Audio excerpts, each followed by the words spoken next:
Hi, this is Jim Mulholland with Cypress Real Estate. We introduced some new charts and graphs to our site yesterday, so I kind of want to explain how those work.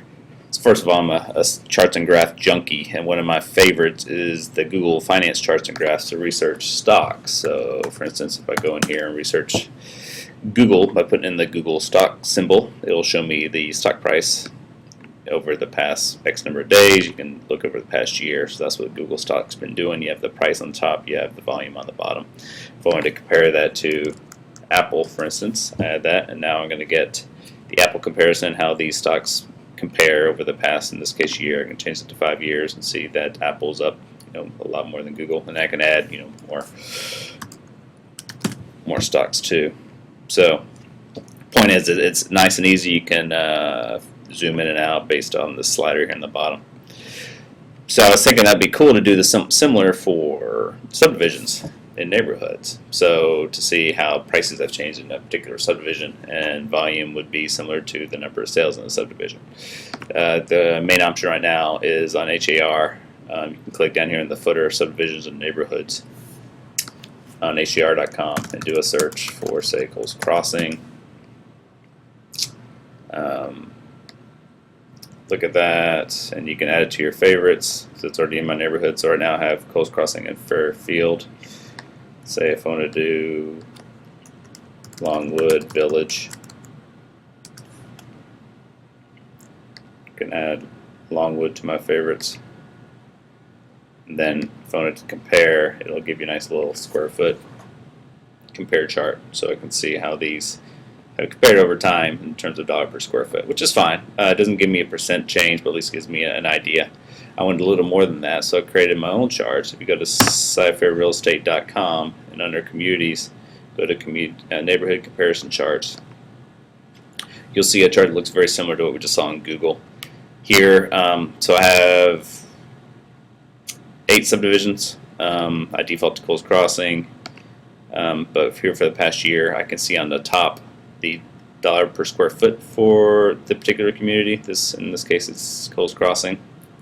I'll change it to 5 years. The middle, I can see the average days on market, and on the bottom, I can see actual how many houses are sold. So if I go to max, so I can see since 1998 the trends. So, and if you, I can see the low dollar per square foot, the high, the average, days on market, home sold. Anyway, these are just kind of based on the year. But you can see we kind of reached a peak in Coles Crossing in 2006 in terms of homes sold, and it looks like the dollar per square foot peak is right now. But say I wanted to compare. Say I wanted to compare to Longwood. I can click on Longwood,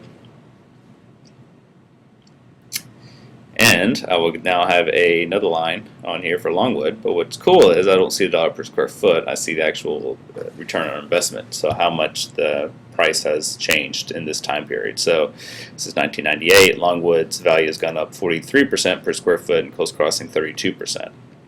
So I can change it to 3 years and see that Coles Crossing is up 2%, Longwood's down 10%, just on a monthly basis. I can make it a little longer. Longwood won. So basically 3 years were pretty even. 5 years, Longwood's 11.6, Coles Crossing 9.5. So point is, you could compare different subdivisions. So I can also go in here and add, let's say, Stonegate. I'll see similar. I'll see Stonegate's actually lost value in the past 5 years, 3.5%. You can scroll back to the beginning of 1998 and see how they compare. So there's a lot of different things you can do, and you can see information on different aspects. So the comparison is only on the dollar per square foot. If you want to look at, say, Longwood, look at how they're doing in general in terms of days on market and homes sold, you can click on Longwood in the drop down. I'll uncheck Stonegate and do last 5 years, and here's the dollar per square foot over time. Here's the days on market, and the homes sold. If I do max, see Longwood actually reached a peak in 2000. So again, this data is just MLS, so it's not for sale by owner. So that's it. Thanks.